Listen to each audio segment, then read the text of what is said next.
Bonsoir, c'est l'heure de l'info, c'est donc l'heure de Moselle Info. Comme chaque soir du lundi au vendredi, nous sommes ensemble pour 30 minutes d'information départementale, d'information 100% mosellane. Voici les titres.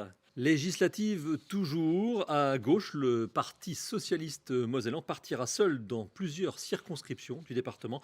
Un coup de canif à la NUPES, la nouvelle Union populaire écologique et sociale. Ils sont quatre candidats dissidents. Johanna Dadi dans la première circonscription, Jean-Jacques Kurt dans la deuxième, Éric Guilino dans la troisième et Anthony Thiel dans la sixième. Arnaud Demerlet, bonsoir. Vous avez rencontré ces socialistes qui marchent seuls. Comment explique-t-il ce positionnement ?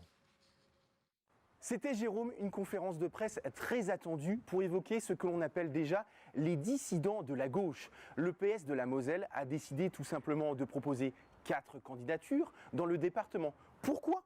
Eh bien, c'est très simple. Le PS ne se reconnaît tout simplement pas dans l'accord national avec la NUPES, un accord fromage et dessert, pour reprendre les propos de Michael Weber, le premier secrétaire du parti en Moselle. Et puis, il y a forcément la question de l'ancrage territorial, mais également de l'Europe pour un département aussi important que la Moselle. On écoute en tout cas sur ce sujet Michael Weber, mais également Johanna Dadi et Anthony Thiel, respectivement candidats dans la première et la sixième circonscription.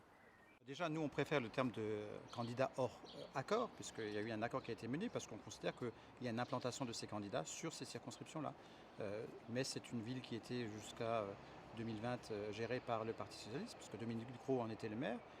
Les personnalités qui sont présentes aujourd'hui sur Metz, Johanna Dadi, Jean-Jacques Kurt et même Éric Guilino, qui n'est pas un élu de Messin ou qui n'a pas été un élu de Messin, ce sont des personnalités qui étaient présentes dans les différentes campagnes, qui ont été parfois déjà candidats, qui ont même été certains élus. Donc je pense que c'est une raison effectivement qui justifie que l'on ait souhaité soutenir ces candidats-là. Et à l'inverse, sur Forbach, c'est la même analyse que l'on fait. C'est ce qui a motivé effectivement notre engagement dans le cadre de cette campagne à soutenir des candidats hors accord national. Je ne me reconnais pas dans l'accord de la NUPS. C'est un accord qui a été décidé à Paris sans aucune concertation.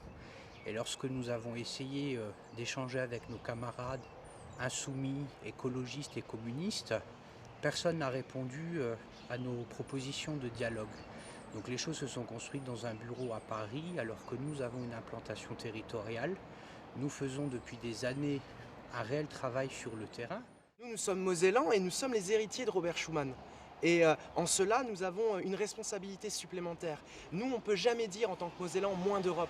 On doit dire plus d'Europe, plus d'Europe, plus d'Europe sociale, plus d'Europe juste, plus d'Europe égalitaire. Voilà ce que nous portons. L'Europe doit progresser, elle doit progresser vers plus de solidarité. Et ça, nous voulons le porter. Les gens que nous rencontrons nous le disent et c'est ce que nous attacherons à faire. A noter, Jérôme, que le Parti socialiste de la Moselle a décidé de ne pas présenter de candidats dans la 5e, la 7e et la 8e circonscription de la Moselle, tout simplement pour ne pas faire le jeu du Rassemblement national. Une stratégie payante, eh bien, nous le verrons bien lors du premier tour de ces élections législatives le 12 juin prochain.